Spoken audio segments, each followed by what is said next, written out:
Assalamualaikum teman-teman, kembali lagi dengan Vida di channel YouTube Vida Bacain Buku.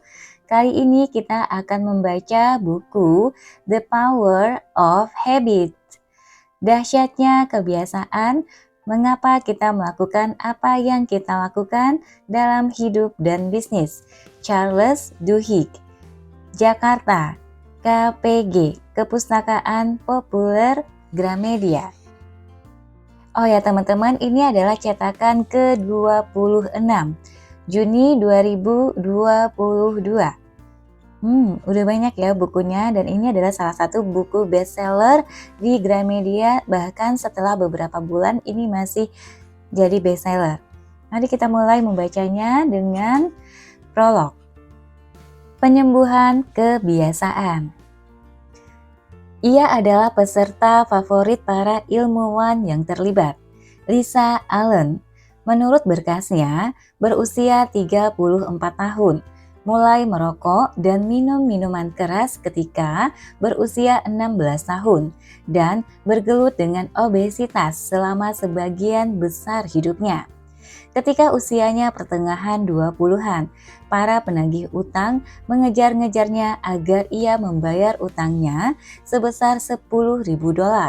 Sebuah resume lama mencantumkan pekerjaan yang dipegangnya untuk waktu paling panjang ternyata berlangsung kurang dari setahun saja. Tapi perempuan yang kini berada di depan para peneliti itu bertubuh langsing dan ceria dengan kaki kencang bak pelari. Ia terlihat 10 tahun lebih muda daripada foto-foto di berkasnya, dan sepertinya ia bisa mengalahkan siapapun di ruangan itu dalam olahraga. Menurut laporan terbaru dalam berkasnya, Lisa tidak punya utang, tidak minum minuman keras, dan telah bekerja 39 bulan di satu perusahaan desain grafis. Kapan terakhir kali merokok? Salah seorang dokter bertanya, mulai membacakan daftar pertanyaan yang Lisa jawab setiap kali ia datang ke laboratorium di luar Bethesda, Maryland itu. Hampir 4 tahun lalu, ia menjawab. Dan saya sudah turun 30 kilo dan ikut lari maraton sejak saat itu. Ia juga sedang mengambil S2 dan membeli rumah. Sungguh rentang waktu yang penuh peristiwa. Para ilmuwan di ruangan itu mencakup ahli-ahli neurologi, psikologi, genetika, dan seorang ahli sosiologi. Selama 3 tahun terakhir, dengan dana dari National Institutes of Health, mereka mengulik-ngulik Lisa dan 2 lusin lebih mantan perokok, tukang makan berlebihan, pemabuk, gila belanja, dan orang-orang lain dengan kebiasaan merusak. Semua peserta itu punya satu kesamaan. Mereka menata ulang hidup mereka dalam waktu yang relatif singkat. Para peneliti ingin paham bagaimana para peserta bisa melakukan itu. Oleh karena itu, para peneliti mengukur tanda-tanda vital para objek penelitian, memasang kamera video di dalam rumah objek untuk mengamati rutinitas sehari-hari, membaca bagian-bagian DNA objek, dan dengan teknologi yang memungkinkan mereka mengintip ke dalam tengkorak orang secara waktu nyata. Mengamati aliran darah dan impuls listrik melalui otak objek ketika dihadapkan kepada godaan seperti asap rokok dan hidangan mewah. Tujuan para peneliti adalah mencari tahu bagaimana kebiasaan bekerja pada tingkat saraf dan apa yang dibutuhkan agar kebiasaan berubah. Saya tahu Anda sudah cerita soal ini berkali-kali, sang dokter berkata kepada Lisa. Namun, sebagian rekan saya baru mendengarnya dari mulut orang lain. Bisakah ceritakan lagi bagaimana Anda berhenti merokok? Tentu, Lisa menyahut. Awalnya di Kairo, liburan itu merupakan keputusan serampangan, kata Lisa. Beberapa bulan sebelumnya, suaminya pulang kerja dan mengumumkan bahwa ia akan meninggalkan Lisa karena ia mencintai perempuan lain.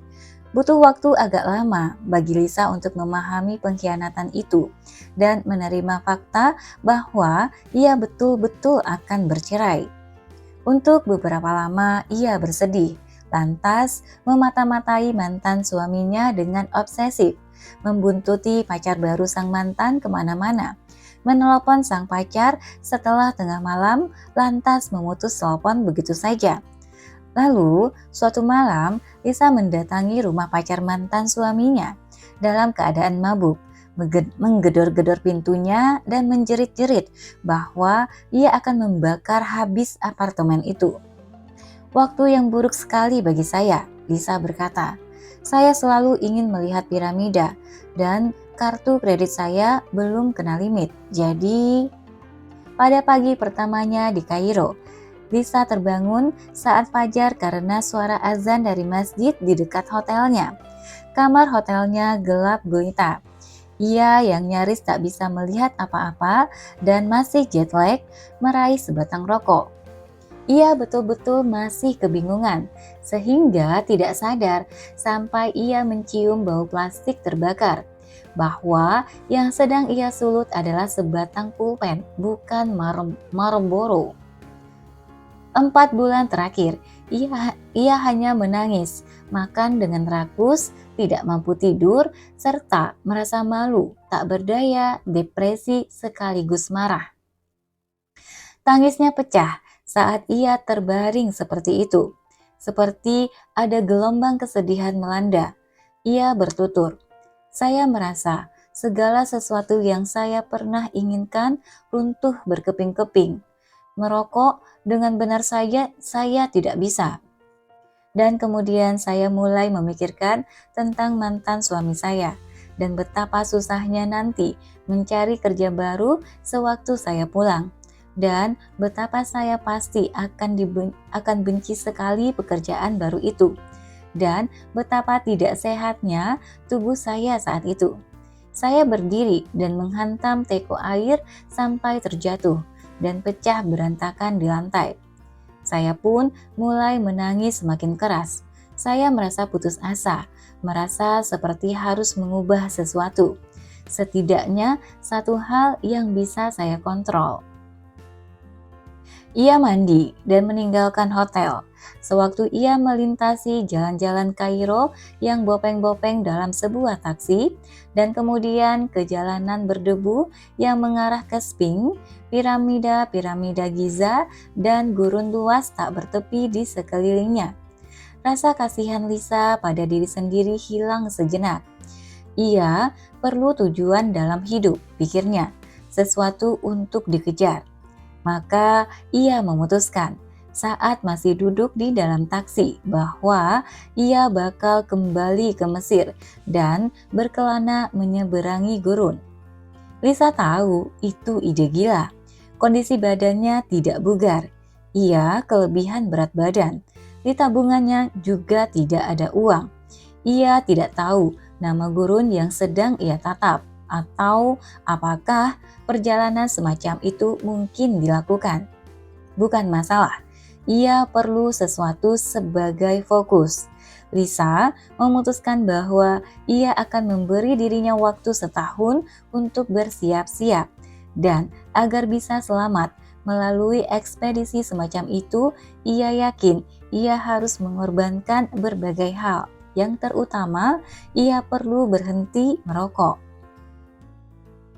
Ketika Lisa akhirnya melintasi gurun tersebut 11 bulan kemudian, bersama setengah lusin orang lain dalam tur kendaraan bermotor berpendingin udara. Asal tahu saja, rombongan itu membawa sedemikian banyak air, makanan, tenda, peta, sistem penentu posisi global, dan radio 2 arah. Sehingga menyertakan sekotak rokok tidak akan menyebabkan banyak perbedaan. Namun saat itu di dalam taksi, Lisa tidak mengetahui hal itu. Dan bagi para ilmuwan di laboratorium, rincian perjalanannya tidak relevan. Oleh karena alasan-alasan yang baru mulai mereka pahami, satu pergeseran kecil dalam persepsi Lisa hari itu di Kairo. Ketetapan bahwa ia harus berhenti merokok untuk mencapai tujuannya, memicu serangkaian perubahan yang pada akhirnya akan menyebar ke setiap bagian hidupnya. Selama 6 bulan berikutnya, ia menggantikan merokok dengan lari pagi.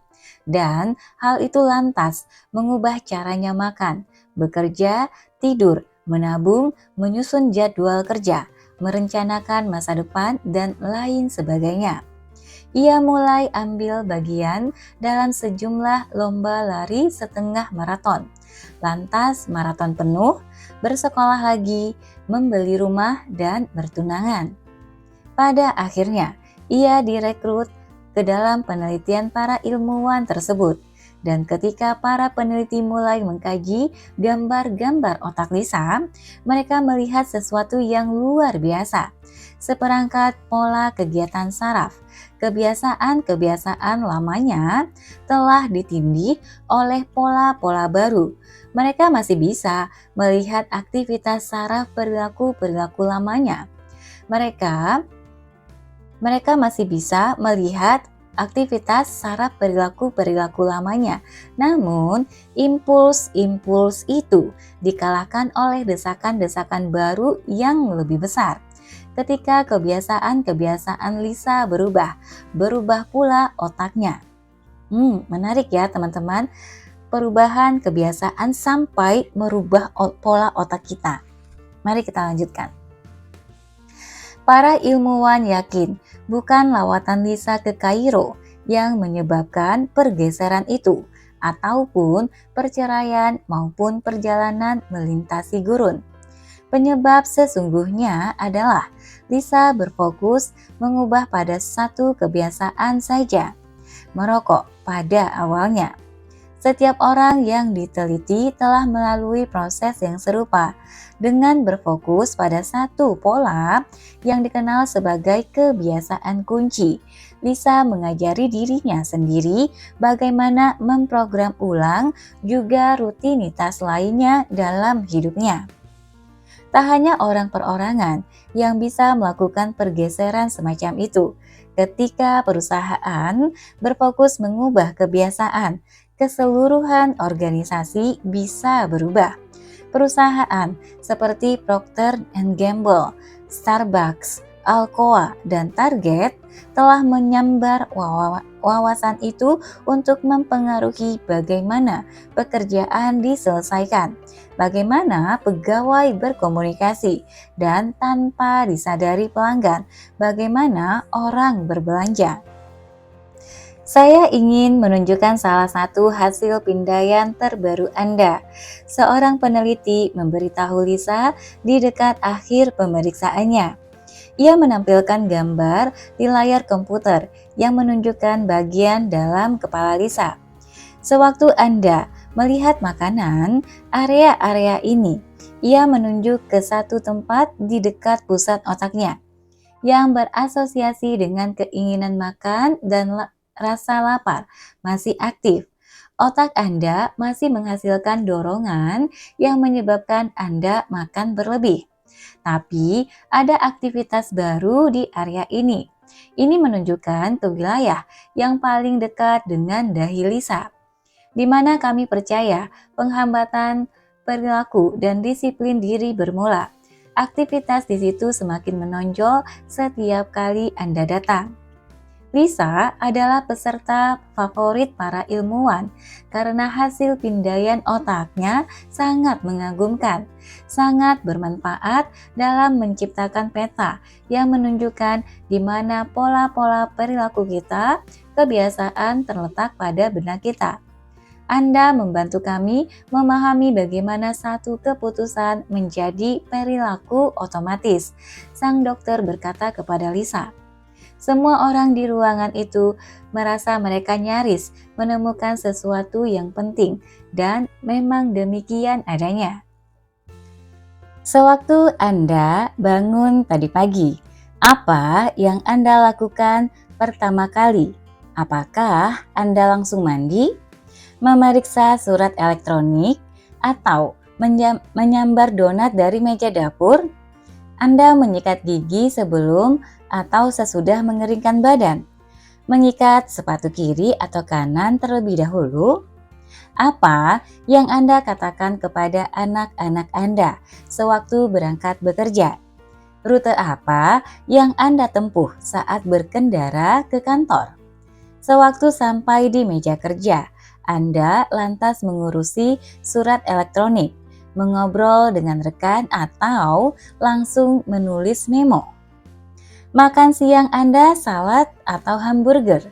Sewaktu pulang, Anda mengenakan sepatu olahraga dan lari, atau menuangkan minuman untuk diri sendiri dan menyantap makan malam di depan televisi. Seluruh hidup kita, sejauh memiliki bentuk yang pasti, hanyalah sekumpulan kebiasaan. Tulis William James pada 1892. Sebagian besar pilihan yang kita buat setiap hari mungkin terasa sebagai hasil pembuatan keputusan yang dipertimbangkan dengan baik, padahal sebenarnya bukan. Pilihan-pilihan itu merupakan kebiasaan. Dan walaupun masing-masing kebiasaan hanya berarti relatif kecil, lama-kelamaan makanan yang kita pesan, apa yang kita katakan kepada putra-putri kita setiap malam, apakah kita menabung atau membelanjakan uang, seberapa sering kita berolahraga, dan cara kita mengorganisasi pemikiran dan rutinitas kerja kita berdampak besar terhadap kesehatan, produktivitas, keamanan finansial, dan kebahagiaan kita. Satu makalah yang diterbitkan oleh seorang peneliti Duke University pada 2006 menemukan bahwa 40% lebih tindakan yang dilakukan orang setiap hari bukanlah keputusan sungguhan, melainkan kebiasaan. William James, seperti juga banyak sekali orang lain, mulai dari Aristoteles sampai Oprah, menghabiskan sebagian besar hidupnya mencoba memahami mengapa kebiasaan kita ada. Namun, baru dalam 2 dasawarsa terakhir, para ilmuwan dan ahli pemasaran betul-betul mulai memahami bagaimana kebiasaan bekerja, dan yang lebih penting, bagaimana kebiasaan berubah. Buku ini terbagi menjadi 3 bagian. Bagian pertama berfokus kepada bagaimana kebiasaan muncul di dalam kehidupan orang perorangan. Bagian tersebut menjelajahi neurologi, pembentukan kebiasaan, bagaimana membangun kebiasaan-kebiasaan baru dan mengubah kebiasaan-kebiasaan lama, serta metode-metode, misalnya yang digunakan seorang juru iklan untuk mengangkat praktik menyikat gigi yang tadinya tidak populer menjadi obsesi nasional. Bagian ini menunjukkan bagaimana Procter & Gamble mengubah produk semprotan bernama Febreze menjadi bisnis miliaran dolar dengan memanfaatkan dorongan kebiasaan pelanggan. Bagaimana Alcoholics Anonymous mereformasi hidup dengan menyerang kebiasaan-kebiasaan yang merupakan inti kecanduan alkohol.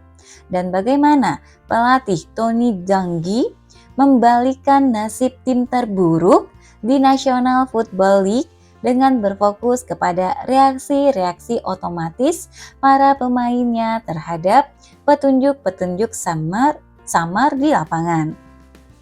Bagian kedua, mengkaji kebiasaan-kebiasaan berbagai perusahaan dan organisasi yang sukses.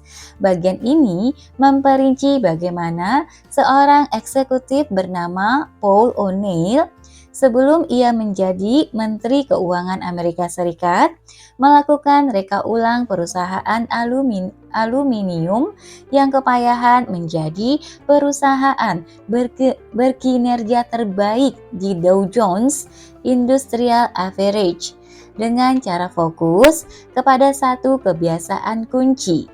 Dan bagaimana Starbucks mengubah seseorang yang tidak lulus SMA menjadi manajer top dengan menanamkan kebiasaan-kebiasaan yang dirancang untuk memperkuat tekadnya. Bagian ini menjabarkan mengapa ahli-ahli bedah paling berbakat sekalipun dapat membuat kesalahan gawat ketika kebiasaan organisasional rumah sakit berantakan. Bagian ketiga, membahas kebiasaan-kebiasaan komunitas. Bagian ini mengkaji bagaimana Martin Luther King Jr. dan para pejuang kesetaraan hak kulit hitam berhasil sebagian dengan mengubah kebiasaan-kebiasaan komunitas yang tertanam di Montgomery, Alabama. Dan mengapa fokus serupa membantu seorang pendeta muda bernama Rick Warren membangun gereja terbesar se-Amerika Serikat di lembah Saddleback, California. Terakhir, bagian tersebut mendalami pertanyaan-pertanyaan etis yang sulit, seperti apakah seorang pembunuh di Britania harus dibebaskan bila ia secara meyakinkan bisa berargumen bahwa ia membunuh karena terdorong kebiasaan-kebiasaannya. Setiap bab dibangun di sekeliling argumen pusat. Kebiasaan bisa diubah bila kita paham bagaimana ia bekerja. Buku ini mengacu pada ratusan penelitian akademik, wawancara dengan 300 lebih ilmuwan dan eksekutif, serta penelitian yang dilakukan di lusinan perusahaan.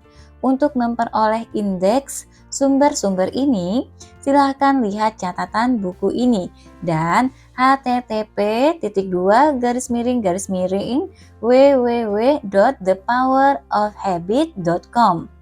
Buku ini berfokus kepada kebiasaan seperti yang didefinisikan secara teknis, pilihan-pilihan yang kita buat secara sengaja pada satu saat, dan yang kita tak lagi pikirkan namun terus lakukan, seringkali setiap hari. Pada suatu saat, kita semua secara sadar menentukan bagaimana kita makan dan apa yang harus kita fokuskan sewaktu tiba di kantor. Seberapa sering kita minum atau kapan seharusnya pergi jogging. Kemudian, kita berhenti membuat pilihan dan perilaku itu menjadi otomatis. Itu adalah konsekuensi wajar neurologi kita. Dan dengan memahami bagaimana kebiasaan terjadi, Anda bisa membangun ulang pola-pola itu seperti apapun Anda mau. Saya pertama kali tertarik pada sains kebiasaan 8 tahun lalu sebagai seorang wartawan koran di Baghdad. Sewaktu menyaksikan militer Amerika Serikat beraksi, saya menyadari bahwa mereka merupakan salah satu percobaan pembentukan kebiasaan terbesar dalam sejarah. Pelatihan dasar mengajarkan kepada para prajurit kebiasaan-kebiasaan yang dirancang dengan hati-hati mengenai bagaimana menembak, berpikir, dan berkomunikasi dalam pertempuran. Di medan tempur, setiap komando yang dikeluarkan mengacu pada perilaku yang telah dilatih sampai menjadi otomatis. Keseluruhan organisasi mengandalkan rutinitas yang terus-menerus dilatih untuk membangun pangkalan, menetapkan prioritas strategis, dan menentukan bagaimana menanggapi serangan. Pada hari-hari awal perang itu, ketika pemberontakan menyebar dan jumlah korban tewas meningkat, para komandan mencari-cari kebiasaan yang bisa mereka tanamkan kepada para prajurit dan orang-orang Irak sehingga menciptakan perdamaian yang tahan lama. Saya telah berada di Irak selama sekitar 2 bulan ketika saya mendengar tentang seorang perwira yang menjalankan program modifikasi kebiasaan dadakan di Kufa, kota kecil 90 mil di sebelah selatan ibu kota Irak. Perwira itu seorang mayor angkatan darat yang telah menganalisis rekaman video kerusuhan-kerusuhan terbaru dan mengidentifikasi suatu pola. Keributan biasanya didahului dengan berkumpulnya sekelompok orang Irak di alun-alun atau ruang terbuka lain. Dan selama beberapa jam berikutnya, kumpulan itu bertambah besar. Penjajah makanan lantas bermunculan. Begitu pula penonton. Kemudian akan ada yang melempar batu atau botol dan keributan pun pecah. Ketika sang mayor bertemu dengan wali kota Kufa, ia mengajukan permintaan aneh. Bisakah mereka mencegah penjajah makanan memasuki alun-alun? Tentu, jawab sang wali kota. Beberapa minggu kemudian, kerumunan kecil berkumpul dekat Masjidku Al-Kufa. Sepanjang siang semakin banyak orang yang berkumpul. Sejumlah orang mulai menyeru-nyerukan slogan-slogan penuh amarah. Polisi Irak yang merasakan bakal terjadi hal gawat mengirimkan pesan radio ke pangkalan dan meminta prajurit Amerika Serikat bersiaga. Saat senja, kerumunan orang itu mulai gelisah dan lapar. Mereka mencari-cari para penjajah kebab yang biasanya mangkal di alun-alun tersebut. Namun, tak satu pun terlihat batang hidungnya.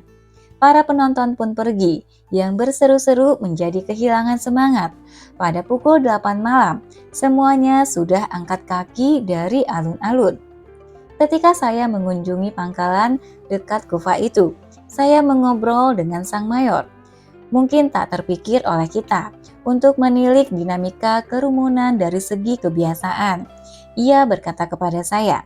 Namun sepanjang karirnya, ia digembleng agar memahami psikologi pembentukan kebiasaan. Di kamp pelatihan, ia telah menyerap kebiasaan mengisi senjata, tidur di zona perang, mempertahankan fokus di tengah kekacauan pertempuran, dan mengambil keputusan saat kelelahan dan kerepotan. Ia telah mengikuti berbagai kursus yang mengajarinya kebiasaan menghemat uang, berolahraga setiap hari, dan berkomunikasi dengan teman-teman seasrama. Seiring kenaikan pangkatnya, ia mempelajari nilai penting kebiasaan organisasional dalam memastikan bawahannya bisa mengambil keputusan tanpa terus-menerus meminta izin, dan bagaimana rutinitas yang benar mempermudah ia bekerja bersama orang-orang yang biasanya tidak ia sukai.